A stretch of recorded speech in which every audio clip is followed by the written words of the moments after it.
Yeah, no, and that's the thing is, it's no different than if I was playing football. If I decided to play college football, and if I wanted to, I doubt I was good enough to ever go pro, but if I did, don't let the media side of things distract you from the task at hand. Talk about mentors, not really mentors, but people idolizes, guys like Nick Saban or Bill Belichick, these great coaches of college football or NFL football, and they're real big on that. They're all about focusing on the job at hand, the task at hand, and don't not worrying about the outcome, because outcomes most times are distractions. You gotta focus on the process and what you're doing on a daily basis to succeed. You are listening to the Horse Radio Network, part of the Equine Network family.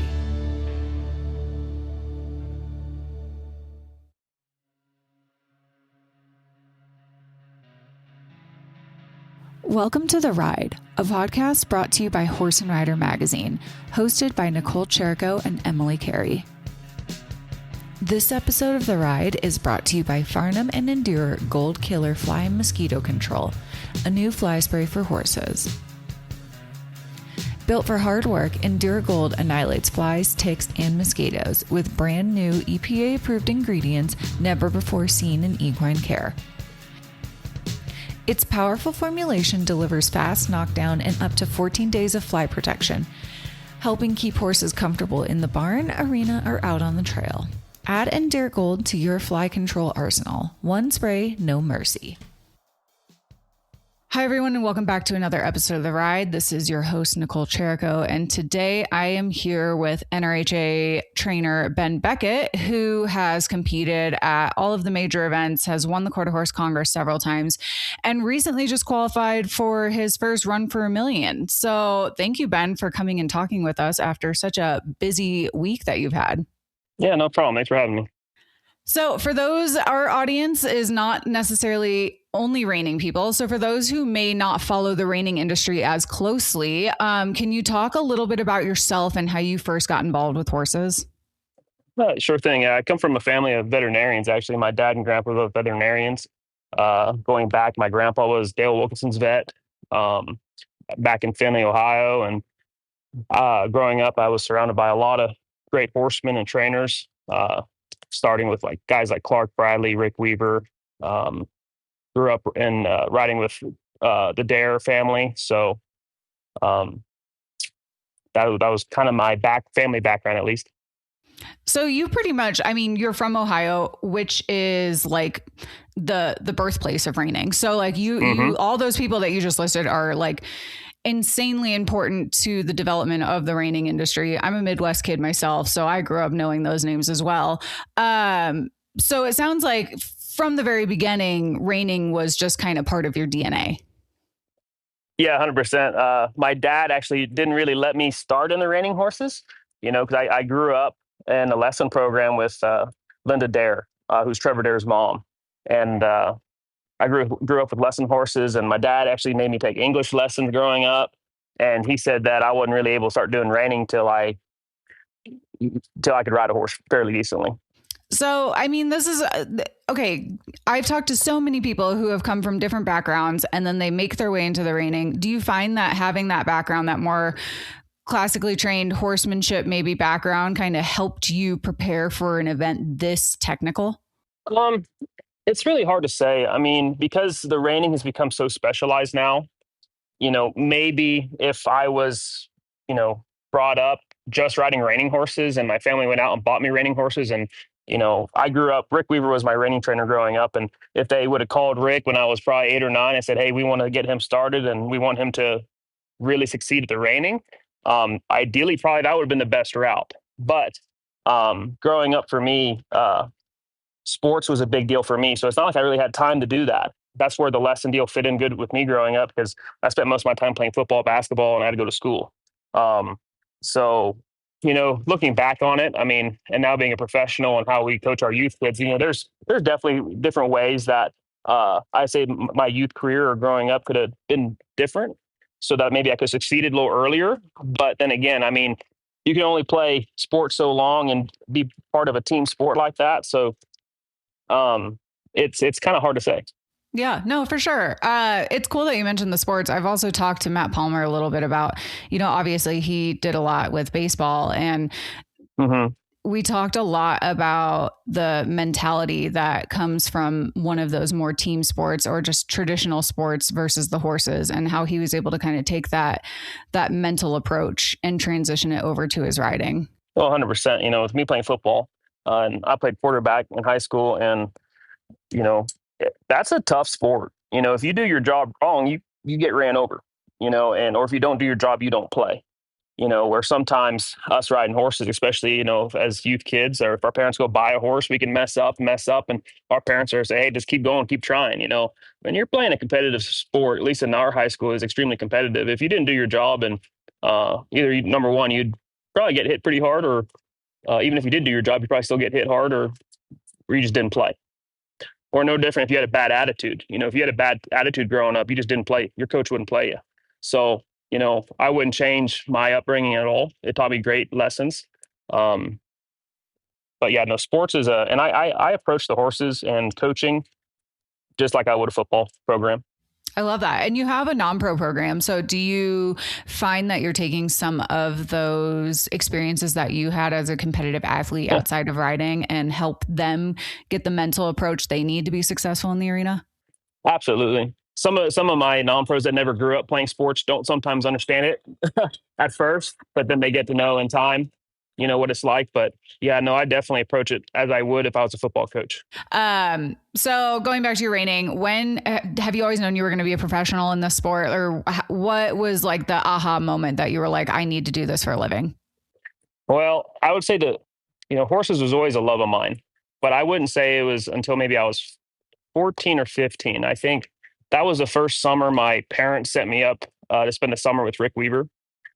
So as well as the lesson program that I did, my parents would lease me a horse from the University of Findlay for the summer, and I'd get to go show in the reining events. Now, I think when I was 14 or 15, that's the first year they set me up with Rick, and I got to spend a summer with Rick Weaver, who's an NRHA Hall of Fame member and past futurity champion, and uh, all that. But after spending a couple weeks with him and getting to live the life like a horse trainer would, it kind of was my, light bulb moment that like, hey, I want to grow up and be like Rick Weaver. So that's when I would say I really had kind of in my mind said, this is what I want to do growing up. And so obviously Rick has been a really big mentor of yours. Were there any other mentors that kind of helped you along the way as you transitioned from that non-pro youth kid to a professional? Yeah. So the first person I went to go work for as a professional was Trevor there. And I knew Trevor growing up, and being a lesson kid, all the way up till I was 18 or 19, I didn't really know anything about training horses or how to ride 2-year-olds or any of those things, or even how a horse's brain truly operated. So I got to go work for Trevor for, I think, almost 4 years. And he was really important in teaching me how to be a horseman and how these horses' brains operate and how to ride 2-year-olds. So early on, Trevor was really instrumental in that, um, and allowing me to go work for him and do that.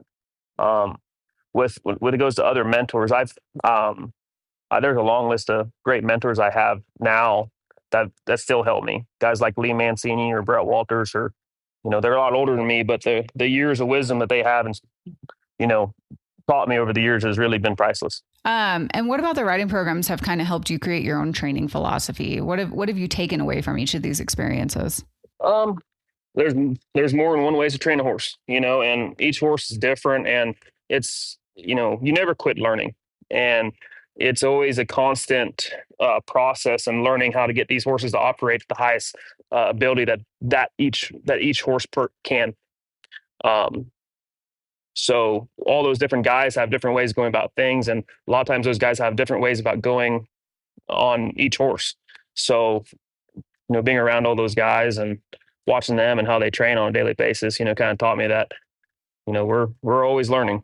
Trevor too, again, another guy who did a lot of like athlete outside of the horses sports that kind of have that cool mental Yeah, approach to the I athlete. think Yeah, I think Trevor was like an all-state wrestler. he So was. Yeah. a little different than me. And now he put me in a headlock one time when I worked for him. And yeah, he was a really good wrestler because I thought, I was a lot bigger than Trevor. We were kind of fooling around. It's like, well, let me try wrestling you one day. And he put me like in a sleeper hold. put me to sleep. So yeah, he's really good at wrestling. Yeah. I like totally sidetracked, but Trevor used to beat me in the horsemanship all the time when we were kids. And it makes me, I was just like, of course, he's so good at everything. Yeah, well, try to beat Trevor at anything is hard. I agree. Okay, so yeah, outside of those, people that we just talked about, horses obviously are a big part of why you are doing what you're doing. Are there any horses that have stood out to you over your careers? It doesn't even have to be one that you won some major event with, but maybe one that taught you, something along the way that's just totally changed the way that you approach stuff. Well, the horse that I showed at the qualifier, that's definitely one, because that horse took me about 6 months of having him to really kind of figure him out and how he operates. Because that horse is really such a good-minded horse, but the manner in how you ride him and prepare him is really important for how the horse is going to present himself. Because that horse is so good-minded, he'll allow you to do all the training you want. But you got to be real careful that you don't overtrain and over prep him, because you're going to take away what he does best, if that makes sense. So learning just to trust your horse and trust your training, and knowing when to leave him alone and say, hey, there's things that's going to look a lot better. And there's some things we're not going to like up there that we feel. But just knowing that the way that he presents himself in that manner is what's best for him. And okay, so let's jump ahead for a couple of minutes just because you've brought up this horse, Custom Made Whiskey. This is the horse that you qualified for the Run for $1 Million on this year. And I believe in another interview I saw with you recently, he's also a non-pro horse, correct? Yeah, so Rink Hewley purchased him, I think last year before the fraternity. Actually a year before that. I'm sorry. I think might have been, so I showed him all last year. So then it would be 24 we bought him, right? End of 24. And his sole purpose really was just to be a limited non-pro horse. Now, sure enough, Rink wanted me to show him occasionally, but our plans really never got to be this big. But that horse just continued to improve and kind of prove to us that, hey, he could actually do this. So that's how we got to where we're at now. That's pretty impressive, especially like we've kind of already touched on, like this has become such a specialized sport. It almost feels like you have to have a non-pro horse for the non-pro, an open horse for the open. You don't see a ton of crossover, especially at this level. How do you keep a horse that mentally ready when it has two probably very different riders competing?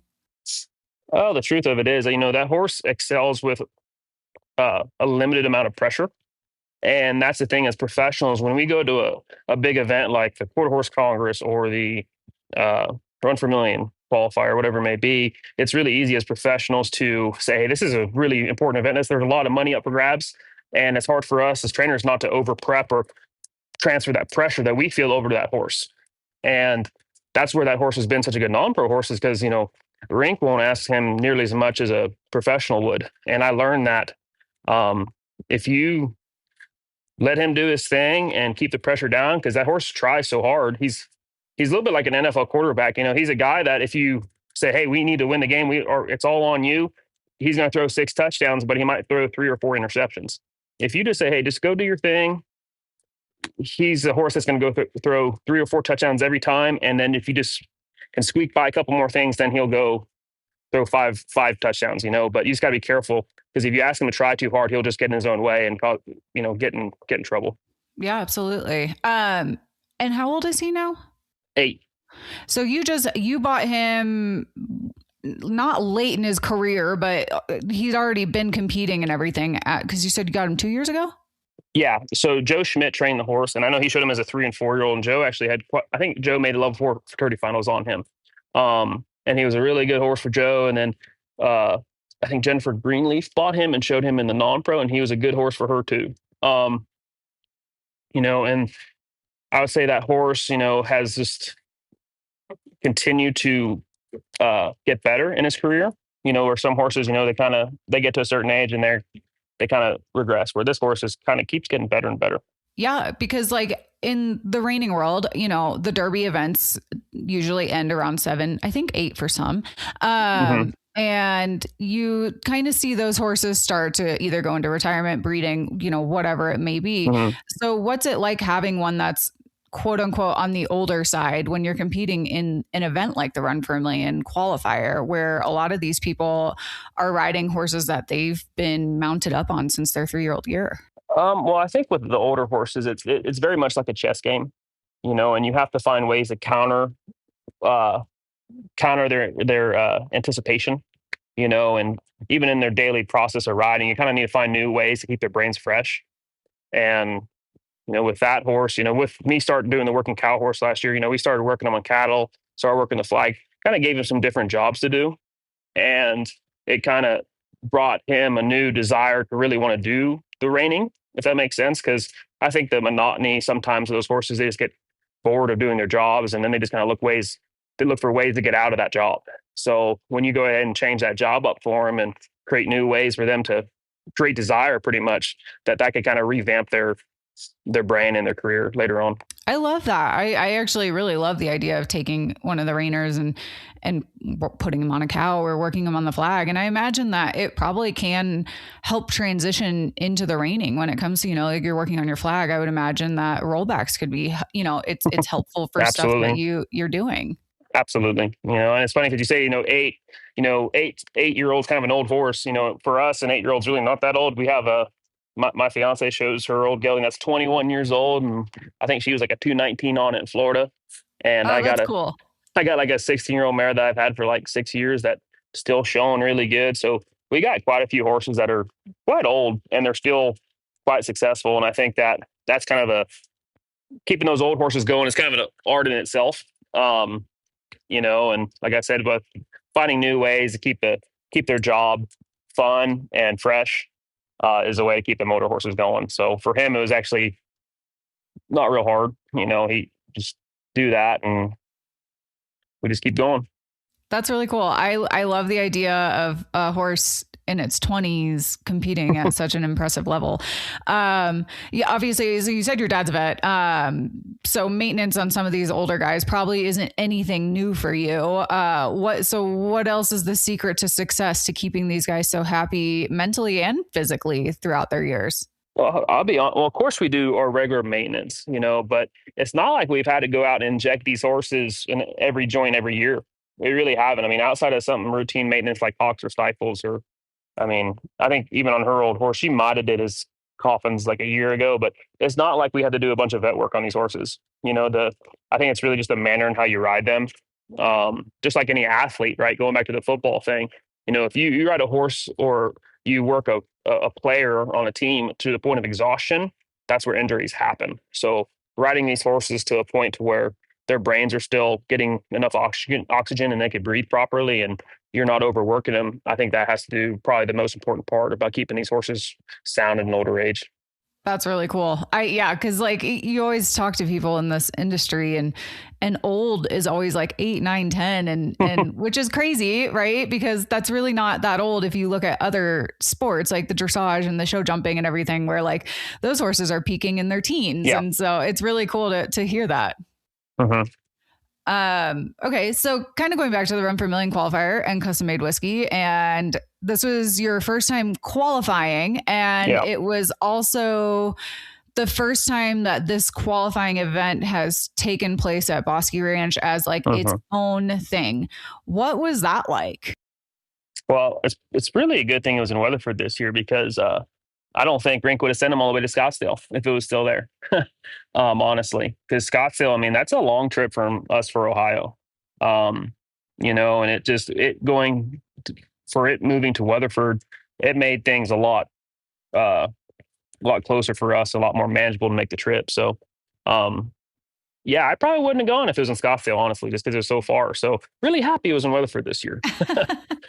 It's so true though. Like, it's when you're traveling from, and again, I've talked to Matt Palmer about these same, struggles where you're living on the East Coast or you're Ohio or, and these major events are taking place in Arizona. It's not only like, you're missing out on so many extra days that you could be training your horses at home, but it's a load on the horses that are going to these shows. And so I would imagine that going to Texas was a lot easier than going to Scottsdale. Yeah, absolutely. So obviously this was kind of a cool event because it was literally just like one and done. Like there were no other events. You guys were all there for the same reason. And so what was that kind of like mentally preparing? Because did you just bring the one horse or did you have several? I just brought the one horse. So So yeah, yeah, that's even more intense. As Taylor Sheridan likes to say, you only had one bullet. yeah. Whereas some of these other guys are showing three horses and have three different opportunities to get qualified. What was your mental approach kind of going into it, knowing you just had that one shot? Yeah, I guess when you kind of say it like that, it makes it sound like there's a little bit more pressure on me with just having the one horse. Um, but that's the thing is you just got to watch. I mean, you got to watch that whatever pressure you're feeling, you don't transfer that over to that horse. You know, that to truthfully for that horse going to that show outside of the trip, getting there, he actually had a really easy week. You know, I really didn't have to push on him all that hard because it was pretty common what we did going there, and him only having to get shown one time. That's actually a pretty easy trip because, like I said, he was a non-pro horse. There was trips where he went to horse shows and he got showed three times. So we've shown that horse enough, and I've been around him long enough. I went to that horse show thinking that was just another horse show. I didn't try to think of it like it was this $500,000 event. Yeah. Because what I feel what we do on a daily basis or what we've done in the past year, even at local shows, has been to a really good level. So the NRHA maneuver standard doesn't change. So just go do our thing. I love that. And obviously, this is such a public event. It's surrounded by, you have the cameras, the TV appearances, the autograph signings. Those things don't necessarily happen at other major events, which could be like totally just like, I don't know. Like, I don't know if curveball is the right word, but like it totally changes the way that this whole horse show operates. Have you spoken to other riders? I mean, obviously you and Trevor are probably close. Trevor qualified at the event as well. Have you talked to any of the riders yet about how to prepare for this type of event? Is there anything that you're looking forward to that doesn't necessarily happen at any other than major events? I actually haven't talked to anyone about it. Am I super excited that there's going to be a bunch of cameras there and I have to talk and do all those things? Probably not. If it was up to me, I'd probably just show up and ride my horse and go home. But yeah, my dad is actually really good at public relations. Believe it or not, he's a great public speaker. So I'll make sure he's around and he can kind of lead me in the right direction when I got to do these things. But yeah, no, that's a different ball game now with the TV and all these interviews and everything. But like I said, just try your best and do your thing. Focus on what your horse is doing and telling you and let everything else kind of get in the background. Yeah, no, and that's the thing is, it's no different than if I was playing football. If I decided to play college football and if I wanted to, I doubt I was good enough to ever go pro, but if I did, don't let the media side of things distract you from the task at hand. Yeah, So definitely. some of my, talk about mentors, not really mentors, but, people idolize is, guys like Nick Saban or Bill Belichick, these great coaches of college football or NFL football, and they're real big on that. They're all about focusing on the job at hand, the task at hand, and, not worrying about the outcome, because outcomes most times are distractions. You gotta focus on the process and what you're doing on a daily basis to succeed. So kind of going from that, let's transition to your non-pros. What are you telling them when they get to a really big horse show like this, maybe for the first time? How are you setting them up for success? Because obviously I'm not a horse trainer, but I would assume that setting the horse up for success is the easy part. It's coaching the non-pros so that they don't get in their own head. Yeah, 100%. And I think that one of those things we do trying to prepare our non-pros is put them in tough situations at home. As you go to horse shows and there's a lot of external things that could be distractions, and it's hard for non-professionals that don't ride every day to get caught up in those things. And, we try to do it at home where I give them certain drills that puts them in a position just like they're showing, and they have to be in position right now and they don't have 10 tries to get it right. Because as you know, when you go horse show, you don't get a mulligan. You can't walk up there, whack a golf ball into the trees and say mulligan and have another shot. You only get one shot. So you got to learn to do things right the first time. And, when my non-pros come and ride, that's what we expect. You can't sit here and practice. You got to learn to do it right the first time. So that horse has a chance to succeed in doing so. So will you. Man, I wish there were mulligans in the horse industry. Trust me, man, I wish too. That sounds lovely. All right. Well, besides the Run for a Million, what other events are you guys looking forward to attending this year? Any ones that you're super excited about? Besides, I mean, obviously Vegas is going to be a huge highlight, but my fiance is going to the NRBC. I'm staying home and riding horses. I'll fly out there later in the week, but I think she's got some really nice horses to go show out there, and she's eligible for all the levels. So I'm pretty excited for her to go show out there. And we have that coming up. Let's see. We have to go to a bunch of horse shows here in May and June, but most of them are just all local, but we'll be running around quite a bit. But I'd say right now I'm just trying to focus on the next one coming up for us would be the NRBC. Nice. And you don't have to be there the whole time. Even better. Exactly. Exactly. Awesome. Well, for those who want to learn more or follow you guys along on social media, especially during this really exciting year for you, how can they follow you guys? Imagine if you just Google Beckett Performance Horses. My fiance handles all the media stuff. So I guess you can Google it, or you can look us up on Facebook or Instagram. That would be my guess. But Beckett Performance Horses would probably be the easiest way to find us. Perfect. Awesome. Well, thank you for taking time and talking with us today. Oh, yeah, no problem. Thank you. This episode of The Ride is brought to you by Farnham and Endure Gold Killer Fly and Mosquito Control, a new fly spray for horses. Thank you guys for tuning into the Ride podcast. We hope you enjoyed this episode, and please be sure to subscribe wherever you listen to podcasts. Follow Horse and Rider Magazine on social media and find us at horseandrider.com to see all the cool things that we're up to. And if you have any comments or questions, please be sure to hit us up at horseandrider@equinenetwork.com. We want to hear from you guys. And if you like what you're listening to, please be sure to leave us a review on iTunes.